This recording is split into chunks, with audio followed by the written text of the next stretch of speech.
بسم اللہ الرحمن الرحیم۔ شروع اللہ کے نام سے جو بڑا مہربان اور نہایت رحم کرنے والا ہے۔ السلام علیکم ورحمۃ اللہ وبرکاتہ۔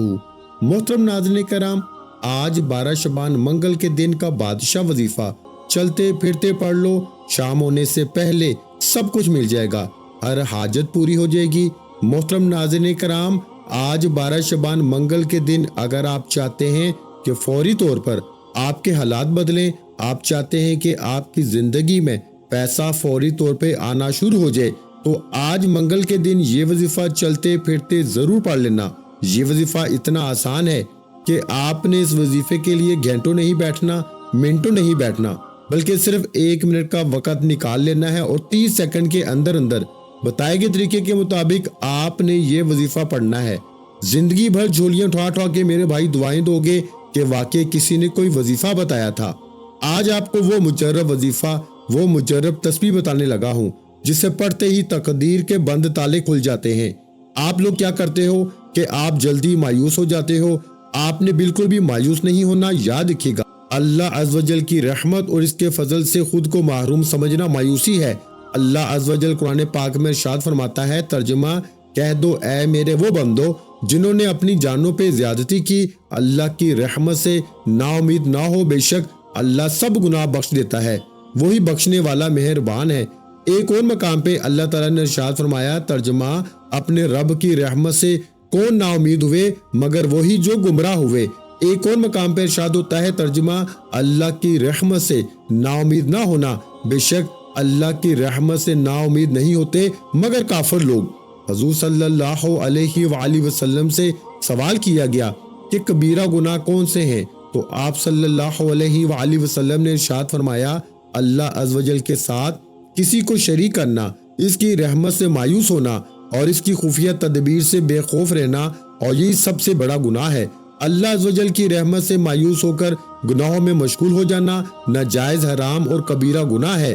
رحمت الہی سے مایوسی بعض صورتوں میں کفر بھی ہے۔ چنانچہ ایک بزرگ نے اپنی تصنیف میں کفریہ کلمات کے بارے میں ایک سوال کے جواب میں لکھا۔ وہ فرماتے ہیں کہ بعض اوقات مختلف آفات، دنیاوی معاملات یا بیماری کی معالجات اور اخراجات وغیرہ کے سلسلے میں آدمی ہمت ہار کے مایوس ہو جاتا ہے۔ اس طرح کی مایوسی کفر نہیں، مایوسی کا پہلا سبب جہالت ہے کہ بندہ اپنی جہالت اور کم علمی کے سبب رحمت الہی سے مایوس جیسے موذی گناہ میں مبتلا ہو جاتا ہے۔ اس کا علاج یہ ہے کہ بندہ دنیاوی علوم کے ساتھ ساتھ دینی علوم بھی حاصل کرے، قرآن و حدیث کا علم حاصل کرے، جہنم میں لے جانے والے اعمال اور ان پر ملنے والے عذاب پہ غور و فکر کرے تاکہ اس کے دل میں خوف آخرت پیدا ہو، جنت میں لے جانے والے اعمال اور ان پر ملنے والے عظیم اجر و ثواب پہ نظر رکھے کہ اللہ عز و جل کی رحمت کاملہ پہ اس کا کامل یقین مزید پختہ ہو جائے اور مایوسی اس سے دور بھاگ جائے۔ مایوسی کا دوسرا سبب بے صبری ہے۔ کسی آزمائش یا مصیبت پر بے صبری کا مظاہرہ کرتے ہوئے واویلا کرنے سے رحمت الہی سے مایوسی پیدا ہو جاتی ہے۔ اس کا علاج یہ ہے کہ بندہ مصیبتوں پر صبر کرنے کی عادت ڈالے، کیونکہ بے صبری کی وجہ سے نکلنے والے کلمات بعض اوقات کفر پر مشتمل ہوتے ہیں جو ایمان کو برباد کرنے کا سبب بنتے ہیں۔ کسی بھی تکلیف یا مصیبت پر بندہ یہ ذہن بنائے کہ اللہ عز و جل نے مجھے اس آزمائش میں مبتلا کیا ہے تو میں اس پہ بے صبری کا مظاہرہ کر کے اجر و ثواب کیوں ضائع کروں، بلکہ میں اس کی رحمت کاملہ پر نظر رکھوں اور اس مصیبت یا پریشانی سے نجات کے لیے اس کی بارگاہ میں التجا کروں۔ مایوسی کا تیسرا سبب دوسروں کی پر آسائش زندگی پہ نظر رکھنا ہے۔ جب بندہ کسی کی پر آسائش زندگی پہ غور و فکر کرتا ہے تو اسے اپنی زندگی پر سخت تشویش ہوتی ہے۔ جو بندہ رحمت الہی سے مایوس ہو جاتا ہے، اس کا علاج یہ ہے کہ بندہ دوسروں پہ نظر رکھنے کی بجائے اپنی زندگی پہ غور و فکر کرے، رب عز و جل کا شکر ادا کرتے ہوئے قناعت اختیار کرے اور یہ ذہن بنائے کہ جس رب عز و جل نے اسے پر آسائش زندگی عطا فرمائی ہے، یقیناً وہ مجھے بھی ویسے ہی زندگی عطا کرنے پہ قادر ہے۔ نیز بندہ اس بات پہ بھی غور و فکر کرے کہ جو شخص دنیا میں جتنی پر آسائش زندگی بسر کرے گا، ہو سکتا ہے کل بروز قیامت اسے اتنا ہی حساب کتاب دینا پڑے۔ لہٰذا پر آسائش زندگی کی خواہش کرنے کی بجائے سادہ طرز زندگی اپنانے میں ہی ہم سب کا بھلا ہے۔ مایوسی کا چوتھا سبب بری صحبت ہے۔ جب بندہ ایسے دنیا دار لوگوں کی صحبت اختیار کرتا ہے جو خود مایوسی کا شکار ہوتے ہیں تو ان کی صحبت کی وجہ سے یہ بھی مایوسی کا شکار ہو جاتا ہے۔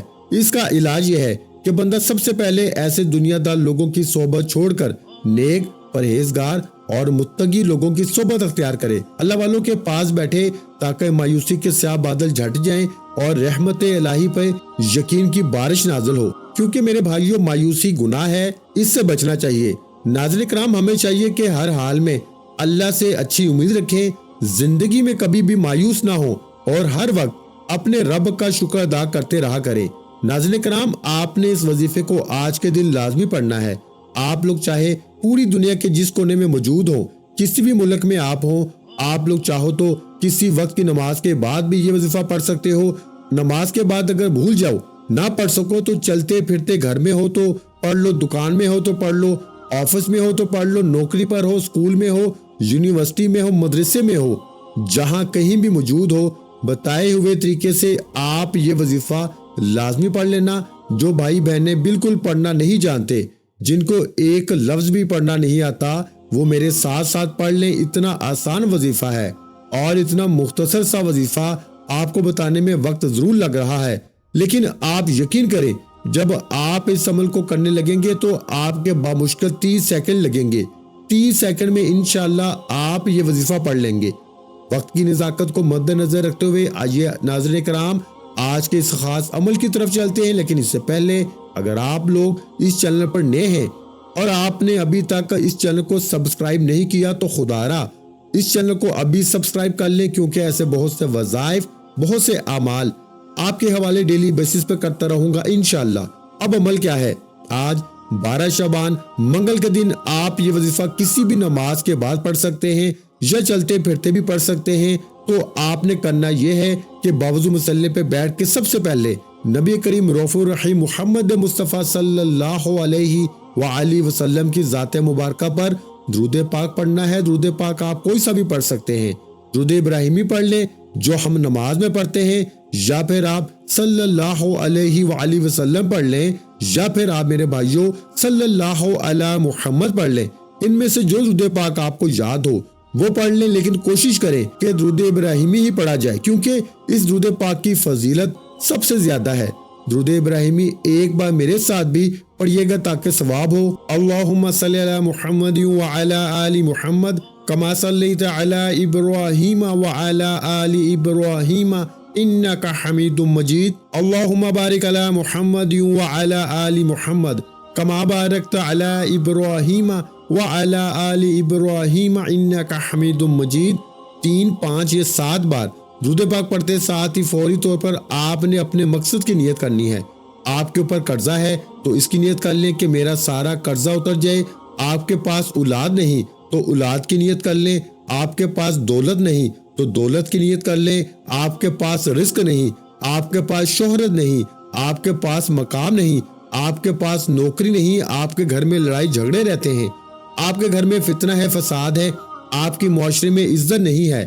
آپ جو نیت کرنا چاہتے ہیں، جو آپ کا مقصد ہے، آپ ہر ایک کو ذہن میں رکھتے ہوئے تمام حاجات کی نیت کر لیں، یا پھر یوں کہیں کہ میں 80,000 حاجات کی نیت کرتا ہوں۔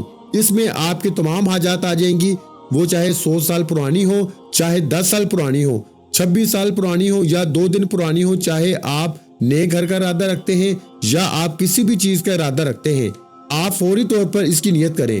اور نیت کرنے کے بعد آپ نے ایک بار اعوذ باللہ من الشیطان الرجیم بسم اللہ الرحمن الرحیم پڑھ کے وظیفے کا آغاز کرنا ہے۔ اور سب سے پہلے نمبر پر جو وظیفہ آپ نے پڑھنا ہے وہ وظیفہ ایک قرآنی سورت کا وظیفہ ہے، جس سے دولت والی سورت بھی کہا جاتا ہے، جس سے دولت کا خزانہ بھی کہا جاتا ہے، اور یہ قرآن پاک کی سب سے چھوٹی سورت ہے۔ بچے کو یہ سورت زبانی یاد ہوتی ہے۔ آپ نے پہلے نمبر پر سورہ کوثر پڑھنی ہے۔ سورہ کوثر آپ نے کتنی بار پڑھنی ہے یہ سب سے خاص بات بتانے لگا ہوں، توجہ کیجیے گا۔ پہلے آپ سورہ کوثر کی تلاوت سماعت فرما لیں۔ اعوذ باللہ من الشیطان الرجیم بسم اللہ الرحمن الرحیم انا اعطیناک الکوثر فصل لربک وانحر ان شانئک هو الابتر۔ آپ نے سورہ کوثر کی تلاوت سماعت فرما لی۔ اس طرح سے آپ نے سورہ کوثر کو ہاتھ کی انگلیوں پہ پڑھ لیں، تسبیح کے دانوں پہ پڑھ لیں، آپ نے میرے بھائیوں 29 بار پڑھنی ہے، یعنی 29 ٹائم پڑھنی ہے۔ سورہ کوثر کو بیماریوں سے شفا والی سورت بھی کہا جاتا ہے۔ آپ نے اللہ کی محبت میں ڈوب کر بڑے آرام سے توجہ کے ساتھ پڑھنی ہے۔ جب آپ پہلے نمبر پر 29 بار سورہ کوثر پڑھ لیں تو اب آپ نے دوسرے نمبر پر کون سا وظیفہ پڑھنا ہے؟ اب آپ نے دوسرے نمبر پر ایک اللہ کا ذاتی نام اور ایک اللہ کا صفاتی نام پڑھنا ہے۔ اللہ کا وہ مبارک نام یا اللہ یا کریم ہے۔ یا اللہ یا کریم، ان دونوں ناموں کو آپ ملا کے پڑھیں گے تو ایک شمار ہوگا۔ آپ نے کیسے پڑھنا ہے اور کتنی بار پڑھنا ہے ملاحظہ کیجئے گا۔ یا اللہ یا کریم ایک بار ہو گیا، یا اللہ یا کریم 2 بار ہو گیا، یا اللہ یا کریم 3 بار ہو گیا۔ اس طرح سے آپ یا اللہ یا کریم کو ہاتھ کی انگلیوں پہ پڑھ لیں یا تسبیح کے دانوں پہ پڑھ لیں۔ آپ نے صرف 11 بار پڑھنا ہے۔ اب تک آپ نے 2 وظائف پڑھ لیے۔ پہلے نمبر پر آپ نے 29 بار یعنی 29 ٹائم سورہ کوثر کو پڑھا، پھر دوسرے نمبر پر آپ نے 11 بار یا اللہ یا کریم کو پڑھا۔ تو اب آپ نے تیسرے اور آخری نمبر پر ایک اور وظیفہ پڑھنا ہے۔ آخری وظیفہ یا حی یا قیوم کا وظیفہ ہے۔ یہ ایک ایسا اسم اعظم ہے کہ جب کوئی بندہ اس خاص عمل، اس خاص وظیفے کو پڑھتا ہے اور کسی خاص دن میں پڑھتا ہے اور بتائے گئے طریقے اور ترتیب کے مطابق پڑھتا ہے تو اللہ پاک اس کے لیے بہترین اسباب بنا دیتا ہے۔ یہ وظیفہ پیغمبروں کا وظیفہ ہے، یہ وظیفہ نبیوں کا وظیفہ ہے، یہ وظیفہ اولیاء اللہ کا وظیفہ ہے۔ یہ اللہ پاک کے 2 اسم اعظم ہیں جو یا حی یا قیوم ہیں۔ آپ نے کیسے پڑھنا ہے اور کتنی بار پڑھنا ہے توجہ کیجئے گا۔ یا حی یا قیوم 1 بار ہو گیا، یا حی یا قیوم 2 بار ہو گیا، یا حی یا قیوم 3 بار ہو گیا۔ اس طرح سے آپ یا حی یا قیوم کو اپنے دائیں ہاتھ کی انگلیوں پہ پڑھ لیں یا تسبیح کے دانوں پہ پڑھ لیں۔ آپ نے صرف 11 بار پڑھنا ہے۔ اللہ والے فرماتے ہیں کہ جس کے ہاتھ یہ اسم اعظم لگ جاتا ہے اس کو مانگنا نہیں پڑتا، اس کو بن مانگے مل جاتا ہے، اس کے مقدر کا ستارہ چمک اٹھتا ہے، اس کے گھر کے حالات بہتر ہو جاتے ہیں، اس کی مشکلات پریشانیوں کا غیب سے خاتمہ ہو جاتا ہے۔ جب آپ یہ تینوں مال بتائے گئے طریقے اور ترتیب سے پڑھ لیں تو اس کے بعد آخر میں پھر سے درود پاک پڑھ لیں جتنا آپ نے عمل کے شروع میں پڑھا تھا۔ اب آپ کا عمل مکمل ہو گیا۔ اس کے بعد آپ دونوں ہاتھوں پہ دم کر کے یعنی کہ پھونک مار کے اپنے چہرے پر، اپنے سینے پر پھیر لیں اور آخر میں اللہ پاک سے اپنی حاجتوں کے لیے، اپنی پریشانیوں کے لیے گر گڑا کے دعا مانگ لیں۔ میں اللہ پاک سے دعا مانگتا ہوں، آپ نے آمین ضرور کہتے جانا ہے۔